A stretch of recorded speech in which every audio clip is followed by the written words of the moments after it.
Hello नमस्कार, स्वागत है आपका आपके YouTube channel future with Ashutosh में। कैसे हो आप सभी।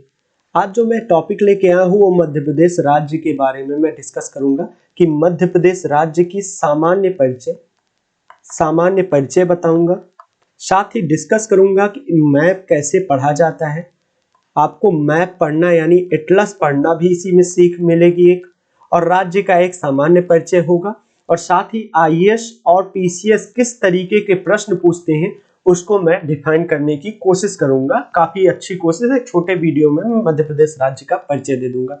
तो चलिए शुरू करते हैं। मेरा नाम आशुतोष पांडे है और आपको मैं जीएस पढ़ा रहा हूं आईएएस के लिए, आईएएस और पीसीएस के लिए।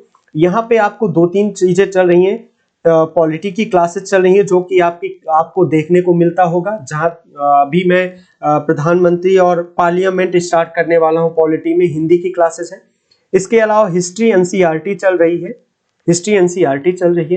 और जियोग्राफी की एनसीईआरटी चल रही है, ठीक है, और जियोग्राफी की मैपिंग ये चल रही है। बहुत सारी क्लासेस मैं अपने जितना संभव होता है आपको प्रोवाइड करता हूं। साथ ही आपको समय समय रहते सिलेबस और स्ट्रेटजी के बारे में भी बताता रहता हूं। तो उम्मीद है आपको वीडियो अच्छा लगता होगा। चलिए वीडियो को शुरू करते हैं। मध्य प्रदेश राज्य, जैसा कि आपको इमेज में दिख रहा होगा, ये मध्य प्रदेश का मैप है। पॉलिटिकल मैप मैंने बनाया हुआ है, पॉलिटिकल मैप है ये, ठीक है, पॉलिटिकल मैप बनाया हुआ मध्य प्रदेश राज्य। देखिए कि मध्य प्रदेश राज्य के बारे में ये देखिए, ऐसी सीमाएं बनाता है। देखिए ये कुछ इस तरीके की सीमा बनाता है, ध्यान से देखिएगा, जिसके चारों तरफ अगर मैं देखूं तो देखिए अनेक अनेक राज्य है। ध्यान दीजिएगा, मध्य प्रदेश की बातें कर रहा हूं। मध्य प्रदेश राज्य की राजधानी अगर मैं कहूं, राजधानी इसकी है भोपाल। भोपाल जो कहां पे है ये देख रहे होंगे, ये रहा भोपाल, ठीक है। यहाँ की जो मशहूर शहर है इंदौर है, ये रहा इंदौर है। उज्जैन है, सांस्कृतिक महत्व रखता है।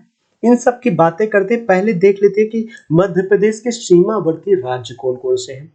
तो मध्य प्रदेश के जो नॉर्थ में आता है वो है उत्तर प्रदेश, नॉर्थ में उत्तर प्रदेश, नॉर्थ वेस्ट में राजस्थान, वेस्ट में गुजरात, और साउथ में इसके आता है महाराष्ट्र, और ईस्ट में छत्तीसगढ़। यहाँ पे बिहार गलत लिखा गया, बिहार को मत देखिएगा, ठीक है। यहाँ पे मैं बना रहा हूँ, ध्यान दीजिए थोड़ा सा। ये जैसे एमपी है, एमपी के नॉर्थ में आता है यूपी, नॉर्थ में आएगा यूपी, ईस्ट में आएगा छत्तीसगढ़, वेस्ट में आएगा गुजरात, ठीक है। नॉर्थ वेस्ट में आएगा राजस्थान, और साउथ में आएगा महाराष्ट्र। ध्यान रखिएगा, प्रश्न यहीं से आते हैं, प्रश्न हमेशा यहीं से आते हैं। और एक चीज और जो फोकस पॉइंट है इसका, कि अगर मैं बात करूं तो ये राज्य पूरी तरह स्थल रुद्ध राज्य है, लैंड लॉक्ड राज्य है। इसकी कोई भी सीमा समुद्र से नहीं लगती है, लैंड लॉक्ड है, चारों तरफ से स्थलों से घिरा हुआ है, ठीक है। और बात करूं इसके प्रमुख शहरों की, जैसे मैंने बताया भोपाल एक बड़ा शहर है, और इसका भोपाल बड़ा शहर है, राजधानी है। उज्जैन हुआ, इंदौर हुआ, और बहुत सारे स्क्रीन पे दिख रहे हैं आपको 56 राज्य है पूरे, आप देख सकते हो। बहुत सारी चीजें हैं, रीवा है, सतना है, पन्ना है, हीरे की खेती के लिए जाना जाता है, सिंधी है, सिंगौली है, कटनी भी बहुत ही फेमस है, संगोल है, जबलपुर है, जबलपुर में यहाँ की हाईवा हूँ। ये कर्क रेखा इसके मध्य से गुजर रही है, या मैं कहूँ अगर मैं येलो लाइन जो बनाने की कोशिश कर रहा हूँ, येलो लाइन ये इसके मध्य से गुजर रही है। ये देखिए, ये येलो लाइन इसके मध्य से गुजर रही है। ये 23.5 डिग्री नॉर्थ की रेखा है, 23.5 डिग्री नॉर्थ की रेखा है, जिसको किस नाम से जाना जाता है, जिसको कर्क रेखा नाम से जाना जाता है। ये कर्क रेखा इसके मध्य से गुजरती है, ठीक है, कर्क रेखा इसके मध्य से गुजरती है। भोपाल इसकी राजधानी है। अगर राजधानी की बात करूं तो कौन है इसकी राजधानी? राजधानी इसकी भोपाल है, भोपाल है, ठीक है, राजधानी इसकी भोपाल है, ये ध्यान रखिएगा। लेकिन इसका जो हेड उच्च न्यायालय की बात करूं तो उच्च न्यायालय जो है इसका यानी high court, high court Jabalpur में स्थित है, जबलपुर में स्थित है। और जबलपुर में ही अभी आगे चर्चा करूंगा एक धुआंधार जलप्रपात है, जो कि अपनी धुआंधार जलप्रपात अपनी खूबसूरती के लिए बहुत ही प्रसिद्ध है। अभी आगे चर्चा करता हूं। धुआंधार जलप्रपात नर्मदा नदी पे बना है। तो आगे चलते हैं वीडियो का। कुछ चीजें विकिपीडिया से, सौजन्य से, विकिपीडिया से मैंने उठाया है, ये चीजें विकिपीडिया से मैंने ये लिया है। ये देखिए, राजधानी इसकी भोपाल है, सबसे बड़ा शहर इंदौर है। इंदौर बहुत से लोगों की जन्मस्थली के नाम से भी जाना जाता है। और अभी राहत इंदौरी की मौत हुई, इस वजह से ये इंदौर बड़ा फेमस है। राहत इंदौरी प्रसिद्ध कवि थे और वो बड़े ही अच्छे वक्ता और कवि थे। जनसंख्या इसकी कहूं तो लेटेस्ट जो डेटा है वो करीब ये जनसंख्या लिखा गया है। घनत्व 237 व्यक्ति प्रति किलोमीटर है। जनसंख्या घनत्व 237 किलोमीटर प्रति व्यक्ति प्रति किलोमीटर स्क्वायर है। ध्यान से देखिएगा। और क्षेत्रफल की बात करूं तो क्षेत्रफल इसका 3 लाख के करीब है, 3,08,252 किलोमीटर स्क्वायर है। ठीक है, जिले इसमें 52 है, 52 जिले हैं। कौन कौन से जिले हैं, यहाँ पे आप स्क्रीनशॉट ले सकते हैं। यहाँ पे आपको जिले दिख जाएंगे, सारे के सारे जिले दिख जाएंगे। देखिए, एक एक जिलों की बातें अभी धीरे धीरे करता हूँ, इंपॉर्टेंट बातें करते हैं। भाषा की बात करूं तो भाषा यहाँ पे, भाषा की अगर मैं बात करूं तो भाषा हिंदी है, सिंधी है, बुंदेली है। ध्यान दीजिएगा, भाषा हिंदी, सिंधी और बुंदेली है। ठीक है, इसका गठन कब किया गया था? 1 नवंबर 1956 में इसका गठन किया गया। ध्यान रखिएगा, 1956 में। आपके सामने डेटा है विकिपीडिया का। सरकार मध्य प्रदेश सरकार है। इस टाइम आनंदीबेन पटेल इसकी राज्यपाल है, आनंदीबेन पटेल इसकी राज्यपाल है। और अभी कोरोना टाइम पे ही, लॉकडाउन के टाइम पे ही शिवराज सिंह चौहान यानी भाजपा के ये नेता बने। यहाँ की जो सदन है एक सदनीय है। और विधानसभा की बात करूं तो विधानसभा में 231 सीटें हैं। राज्यसभा की बात करूं तो 11 सीटें हैं राज्यसभा की, 11 सीटें राज्यसभा की हैं। और लोकसभा की 29 सीटें हैं लोकसभा की। ये आईएएस तो यहां से प्रश्न नहीं पूछेगा, ये जितने भी डेटा लिख रहा हूं, लेकिन ये पीसीएस पूछ सकता है। अगर स्टेट पीसीएस की बात करूं, स्टेट पीसीएस यानी एमपी पीसीएस की बात करूं तो यहां से प्रश्न आ सकते हैं और अक्सर आते भी हैं। या अगर मैं बात करूं किसी भी स्टेट की, स्टेट पीसीएस में पूछ सकता है, किसी भी स्टेट पीसीएस में। उच्च न्यायालय देखिए, मैंने जैसे बताया कि जबलपुर में स्थित है। खंडपीठ इंदौर और ग्वालियर में है, इंदौर और ग्वालियर में है। अब मेरा एक प्रश्न है आपसे, आप कमेंट करके मुझे बताइए, यूपी का यानी उत्तर प्रदेश का उच्चतम न्यायालय हाई कोर्ट कहां पे है?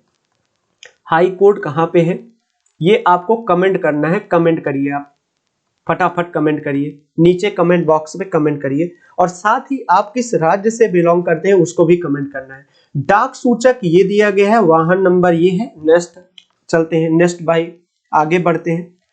मध्य प्रदेश से रिलेटेड व्यक्तियों की बात करूं तो ये जितने भी आपको स्क्रीन पे दिख रहे हैं, इन सभी का जन्म एमपी में हुआ है।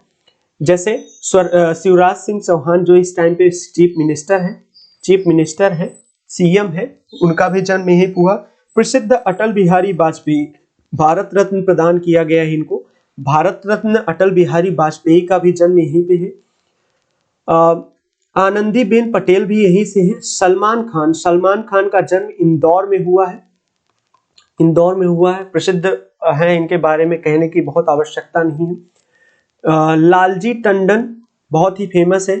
Sarojini valley, B R. अम्बेडकर की बात करते हैं। बी.आर. अम्बेडकर, इनको संविधान का पिता कहा जाता है। आपको शायद ये पता है, आपको पता भी होना चाहिए, संविधान के पिता कहे जाते हैं। क्या कहे जाते हैं? संविधान के फादर ऑफ कॉन्स्टिट्यूशन, इन्होंने ही बनाया इसलिए फादर ऑफ कॉन्स्टिट्यूशन कहे जाते हैं। इनको कानून के पिता भी कह देते हैं, ऐसे पूछा जा सकता है। इनका जन्म भी इंदौर के एक जगह पे हुआ, जिसका अब नाम, छोटे से कस्बे में हुआ था, उसका अब नाम अंबेडकर नगर कर दिया गया है। अंबेडकर नगर कर दिया गया है एमपी का। ठीक है, इनका जन्म हुआ। प्रसिद्ध कार्तिक आर्यन का भी जन्म यहीं पे हुआ। अब आप कमेंट करके मुझे अपने होम स्टेट का नाम जरूर बताइएगा कि आप किस राज्य से बिलोंग करते हैं। चलिए, मैंने कुछ फिगर लिया हुआ है कि यहाँ पे पर्यटन स्थल की बात करूं अगर मैं, तो पर्यटन स्थल की बात करता हूं कि प्रमुख पर्यटन स्थल कहाँ कहाँ है, टूरिस्ट प्लेस की बात कर रहा हूं। तो खजुराहो बहुत ही प्रसिद्ध मंदिर है। खजुराहो प्रसिद्ध मंदिर है। नागर शैली का बहुत सर्व प्रमुख उदाहरण है, नागर शैली का प्रमुख उदाहरण है। ठीक है, खजुराहो का। ये एक चीज के लिए और जाना जाता है, ये अपनी खूबसूरती और कामुक चित्रों के लिए जाना जाता है। इसमें काम वासना को दिखाने वाले चित्र बनाए गए हैं या सेक्स वाले चित्र बनाए गए हैं, जो कि मैं आपको कुछ यहाँ पे दिखा रहा हूं। इस तरीके की चित्र यहाँ पे देखने को मिलते हैं। ये एक आकर्षण का केंद्र रहा है, आकर्षण का केंद्र है इनका, आकर्षण केंद्र है। दूर दूर से लोग यहाँ पे ये चीजें देखने के लिए आते हैं। ग्वालियर अपने किले के लिए फेमस है। यहाँ पे देख लीजिए, ग्वालियर शहर के बारे में मैंने एक इमेज दिया हुआ है, आप इससे समझ सकते हैं कि क्यों प्रसिद्ध है। अगर आप ग्वालियर से बिलोंग करते हैं तो कमेंट करके बताइए। भीमबेटका गुफाएं, अगर आप इतिहास पढ़ेंगे, इतिहास में प्राचीन इतिहास पढ़ेंगे अगर आप, प्राचीन इतिहास, तो आपको भीमबेटका कहाँ मिलेगा? जितने भी पाषाण काल की बात करूं, पाषाण काल और पाषाण काल के अलावा पाषाण काल और ताम्रपाषाण काल, इन सब के कुछ ना कुछ भीमबेटका से मिले हुए हैं। तो भीमबेटका गुफा बहुत ही प्रसिद्ध है, ऐतिहासिक महत्व रखता है Bhimbetka. Bandhavgarh national park tiger reserve है। देखिए, मैंने टाइगर को यहाँ पे रखा हुआ है, शेर है, वो उधर जा रहा था तो मैंने फोटो खींच लिया, इधर आ रहा होता तो मैं नहीं खा लेता, इसलिए ये देखिए इधर जा रहा है। भाई उधर ही देखो, तुम इधर मत देखो। चलो नेक्स्ट, सांची का स्तूप। सांची का स्तूप आपने सुना होगा, यहीं पे है, मध्य प्रदेश राज्य में ही है, कभी घूमिएगा। पन्ना नेशनल पार्क, पन्ना नेशनल पार्क यहीं पे है, पन्ना नेशनल पार्क। पन्ना एक चीज के लिए और प्रसिद्ध है, पन्ना हीरे के खानों के लिए प्रसिद्ध है। यहाँ पे प्रसिद्ध हीरे मिलते हैं, पन्ना की हीरे कहे जाते हैं, हीरे बड़े प्रसिद्ध हैं। जवाहरात के लिए कुछ नाम मैंने विकिपीडिया से उठाया हुआ है, इनको मैं एक्सप्लेन करने का प्रयास करता हूँ।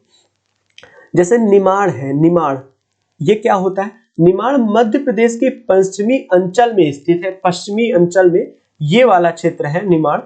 यहाँ भौगोलिक सीमा की दृष्टि से पता चलता है कि निमाड़ बिंद के उत्तुंग शैल श्रृंखला और दूसरी तरफ सतपुड़ा की 7 श्रृंखलाओं से उत्पन्न हुआ। नर्मदा आजल जल सिरकाएं यहीं पे है। अनूप जनपद भी है, निमाड़ की संज्ञा दी जाती है। मालवा क्षेत्र, मालवा का पठार बड़ा फेमस है, आपको मैंने कई बार चर्चा की है। मालवा का पठार बड़ा ही कटा पिटा है, अगर भूगोल में मैंने बात किया होगा, बड़ा ही कटा पिटा है। इस वजह से ये पहले डाकुओं का घर हुआ करता था। क्या होता था? यहाँ पे लिख रहे हैं, डाकुओं का घर हुआ करता था, तो इसलिए ये फेमस था। मालवा के डाकू बड़े जाने जाते थे। प्रसिद्ध महाकवि कालिदास की धरती कही जाती मालवा की। यह धरती हरी भरी धन्य धान से भरपूर है। यहाँ के लोगों ने कभी अकाल नहीं देखा। क्यों नहीं देखा? कि मालवा के पठार पे कई नदियां बहती रहती हैं, तो यहाँ पे सूखा कभी नहीं है। विंध्याचल के पठार से प्रसारित मालवा की भूमि श्यामतल, सुंदर, उर्वर तो इन्हीं की धरती कही जाती है। ये पढ़ लीजिएगा। बुंदेलखंड बहुत फेमस है। यमुना, वह क्षेत्र जो उत्तर में यमुना, दक्षिण में विंध्य प्लेट और उत्तर पश्चिम में चंबल और पन्ना, आजमगढ़ की श्रेणियां बुंदेलखंड के नाम से जानी जाती है। उत्तर प्रदेश के 4 जिले जालौन, झांसी, हमीरपुर, बांदा, मध्य प्रदेश के 5 जिले दतिया, टीकमगढ़, छतरपुर और पन्ना, इस क्षेत्र से बिलोंग करते हैं। जो मैंने अंडरलाइन किया हुआ है वो देख लीजिएगा, वो बढ़िया से दिख रहा होगा। अगर आपको क्वालिटी की कोई कमी लग रही है तो आप फुल एचडी करके देखिएगा। आप 720 पे वीडियो देखिए, 720 पिक्सल पे वीडियो देखिए, आपको बढ़िया दिखेगा। और चैनल को सब्सक्राइब किए बिना मत जाइएगा, चैनल को सब्सक्राइब जरूर करिएगा और शेयर भी किया करिए। ये आपसे निवेदन है कि शेयर किया करिए, प्लीज सबको शेयर किया करिए और लोगों को बताइए कि यहाँ पे बड़ी डेडिकेटेड क्लासेस चल रही हैं, बहुत अच्छी क्लासेस मैं कहूँगा। जैसा कि मुझे ज़रूरत थी स्टार्टिंग की एज पे, वैसे मैं क्लासेस प्रोवाइड करता हूँ। जो चीज़ें मुझे कमी महसूस हुआ वो आपको नहीं होने दूंगा, ये मेरा दृढ़ संकल्प है। बघेलखंड के बारे में, बघेलखंड की धरती अति प्राचीन संस्कृत से है। रामायण के कौशल प्रांत यहीं पे है। महाभारत के काल में बघेलखंड की भूमि को सोहागपुर से नाम से जाना जाता था। वनवास के दौरान बघेलखंड से भगवान गुजरे थे। महात्मा कबीरदास के अनुयायी धर्मदास बघेलघाट यही के निवासी थे, बघेलखंड के निवासी थे। ये कुछ इंपॉर्टेंट बातें हो गई, तो उम्मीद है आपको सब चीजें समझ में आ गई होंगी। अगर मैं इनकी बातें करूं, एक चीज मैं भूल गया करने को, अगर मैं बातें करूं तो यहाँ का जो अर्थव्यवस्था है, अर्थव्यवस्था इसकी बातें करूं, अर्थव्यवस्था का 30% हिस्सा सॉरी ये अर्थव्यवस्था की बातें करता हूँ। अर्थव्यवस्था में इसके हीरे, यहाँ पे खानों की खाने हैं, विभिन्न खाने हैं, जैसे सोने तांबे हीरे के लिए ये प्रसिद्ध राज्य है। ठीक है, वन संपदा के लिए प्रसिद्ध राज्य है, वन संपदा के लिए प्रसिद्ध राज्य है। 30% भूमि, मध्य प्रदेश की 30% भूमि वनों से युक्त है, वनों से युक्त है। इन्हीं वनों पे टाइगर रिजर्व के लिए बहुत ही फेमस है, टाइगर रिजर्व्स के लिए बहुत ही फेमस है। टाइगर रिजर्व्स में टाइगर स्टेट के नाम से भी इसको मैं कह सकता हूं, क्योंकि यहाँ पे टाइगरों की संख्या सबसे ज्यादा हो गई है। टाइगरों की संख्या 2018 की जो गणना थी उसके अनुसार टाइगरों की संख्या सबसे ज्यादा है। ठीक है, अगर मैं और बातें करूं तो ध्यान दीजिएगा, यहाँ की प्रमुख नदियों की बात करूं, अगर प्रमुख नदियों की तो नर्मदा इसकी प्रमुख नदी है, नर्मदा इस पे प्रमुख नदी है, जिसपे ही धुआंधार जलप्रपात है। ठीक है, इसकी बातें मैं आपको भूगोल में विस्तार से कर ही चुका हूं। अगर आपने नहीं देखा तो फिर से करूंगा, यहाँ पे सिर्फ नाम बता रहा हूं, घबराइएगा नहीं। सोन नदी है, सोन नदी आगे जाके गंगा से मिलती है, गंगा की एक सहायक नदी है। इसकी बातें मैंने किया था, आप गंगा नदी वाले वीडियो को देख लीजिए, वहां पे आपको डिस्प्लेन से मैंने चर्चा किया हुआ। सिंध नदी है, काली सिंध नदी है, धसान, तवा, शिप्रा, अनेकों नदियां हैं। काली सिंध और सिंध दोनों की, काली सिंध की बात करूं तो ये गंगा नदी की सहायक नदियों में से एक है। चंबल नदी की सहायक नदी, बेतवा नदी की ये सहायक नदी है, बेतवा नदी की सहायक नदी है। और बेतवा खुद गंगा नदी की सहायक नदी है, यानी यमुना की सहायक है, फिर गंगा नदी की सहायक है। इसको मैंने विस्तार से गंगा नदी तंत्र में बताया हुआ है कि कौन नदी किससे कनेक्टेड है। इसके बारे में यहाँ न चर्चा करके आपको सारी बातें मैंने कर दिया है, वहां पे आप वीडियो पे जाके देख सकते हैं। उम्मीद है आपको वीडियो बहुत ही गजब का लगा होगा। अच्छा लगा है तो लोगों के साथ शेयर किया करिए। ये पूरी तरह डेडिकेटेड था यूपीएससी और स्टेट पीसीएस का एक सामान्य परिचय दे रहा था मैं। यहाँ पे मैंने बहुत सारी बातों को छोड़ा है, जो कि कभी मौका लगेगा तो मध्य प्रदेश राज्य के बारे में चर्चा किया जाएगा। तो हमें दीजिए इजाजत, बहुत बहुत धन्यवाद।